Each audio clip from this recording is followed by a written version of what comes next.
Assalamualaikum warahmatullahi wabarakatuh. Yang terhormat Bu Merina dan teman-teman yang kami banggakan.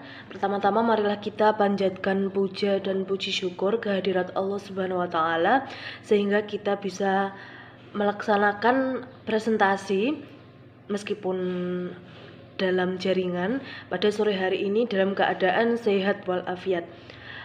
Kemudian tak lupa salawat serta salam kita haturkan kepada junjungan kita Nabi Agung Nabi Muhammad SAW yang kita nanti-nantikan syafaatnya di yaumul qiyamah menanti. Nah teman-teman, hari ini kami dari kelompok 12 akan mempresentasikan hasil diskusi dari kelompok kami terkait materi pohon. Nah, sebelum ke materinya, perkenalkan anggota dari kelompok kami. Yang pertama ada Cindy Auliasari, yang kedua ada Muhammad Fakih Muzaki, dan yang terakhir ada saya sendiri, Siti Nurrahma. Kemudian pokok pembahasan yang akan kita bahas hari ini ada yang pertama pohon bebas, yang kedua pohon rentang, kemudian yang ketiga pohon rentang minimum, dan yang terakhir ada pohon berakar. Materi yang pertama, pohon bebas. Pohon bebas merupakan sebuah graf yang seluruh simpul-simpul yang terdapat di dalamnya diberlakukan secara setara atau tidak dibedakan antara satu dengan lainnya. Jadi dapat disimpulkan bahwa pohon adalah suatu graf yang banyak vertexnya sama dengan n atau n lebih besar dari 1. Jika ada alasannya jika yang pertama, graf tersebut tidak mempunyai lingkar atau cycle free dan banyaknya rusuk n-1. Kemudian yang kedua, graf tersebut terhubung. Kemudian sifat pohon. Sifat pohon yang pertama, misalkan G merupakan suatu graf dengan n buah simpul dan tepat n-1 buah sisi. Yang kedua, jika G tidak mempunyai sirkuit, maka G merupakan pohon. Yang ketiga, suatu pohon dengan n buah simpul mempunyai n-1 buah sisi. Kemudian yang keempat, setiap pasang simpul di dalam suatu pohon terhubung dengan lintasan tunggal.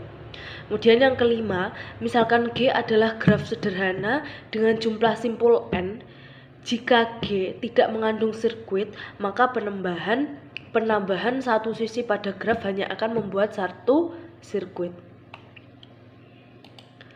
Kemudian bisa kita lihat contoh pada gambar di bawah, hanya G1 dan G2 yang pohon, sedangkan G3 dan G4 bukan pohon. G3 bukan pohon karena ia mengandung sirkuit AD FA. Sedangkan G4 ini bukan pohon karena ia tidak terhubung atau dengan persilangan dua sisi. Dalam hal ini sisi AF dan sisi BE itu tidak terhubung.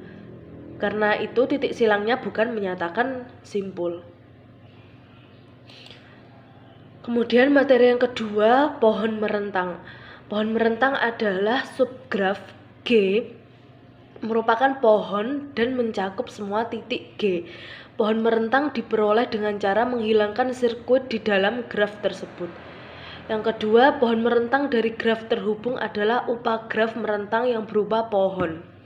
Yang ketiga, pohon merentang diperoleh dengan memutus sirkuit di dalam graf.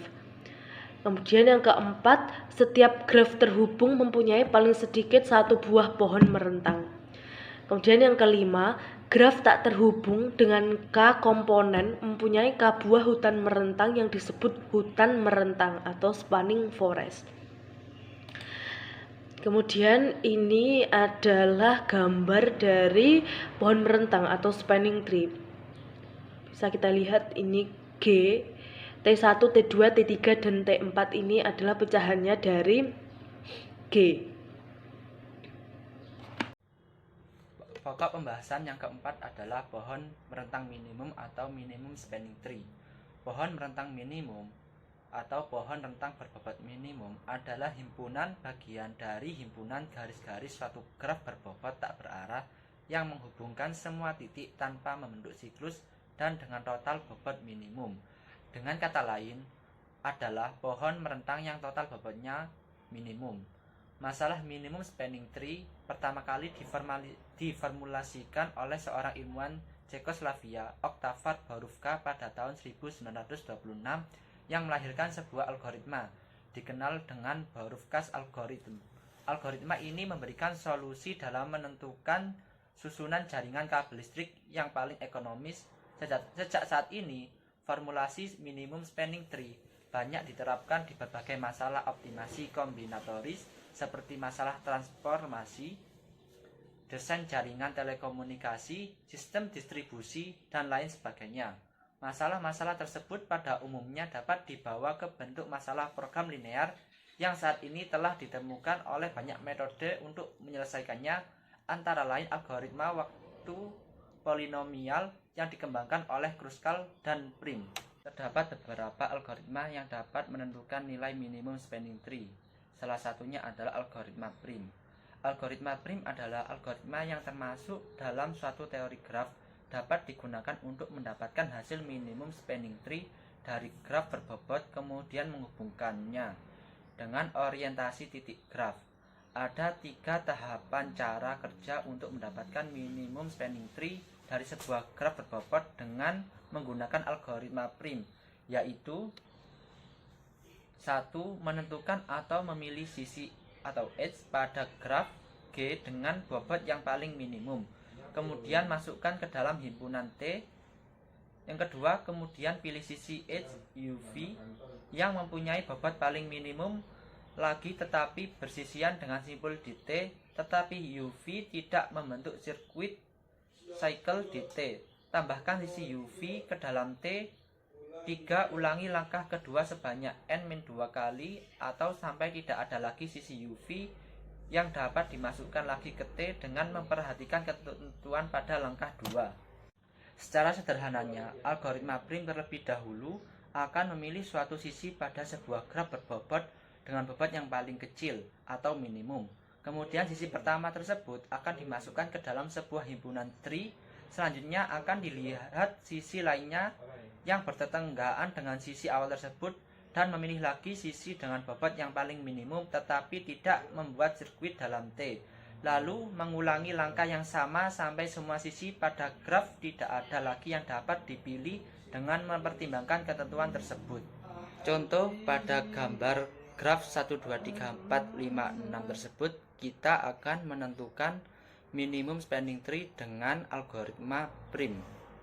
Langkah pertama, pada gambar tersebut dapat dilihat bahwa pada graf dengan bobot yang paling minimum adalah sisi 1, 2 dengan bobot 10, sehingga sisi tersebut akan menjadi sisi awalnya. Selanjutnya, kita memilih sisi yang bertentangan dengan sisi awal 1, 2 tetapi dengan bobot yang paling minimum juga, maka akan diperoleh sisi 26 dengan bobot 25. Dengan mengulang langkah yang sama seperti sebelumnya, maka akan diperoleh sisi 63 dengan bobot 13. Kita akan mengulang langkah yang sama dengan memilih sisi yang bertentangan dengan sisi 63 tetapi dengan bobot yang minimum, yaitu sisi 64 dengan bobot 20. Selanjutnya kita akan mengulang langkah yang sama seperti sebelumnya, maka akan diperoleh sisi 35 dengan bobot 35. Dari semua langkah-langkah tersebut dapat ditentukan total bobot minimum spanning tree dengan algoritma Prim, yaitu 10 pada sisi 2, 25 pada sisi 26, 15 pada sisi 63, 20 pada sisi 64, 35 pada sisi 35, sehingga totalnya adalah 105.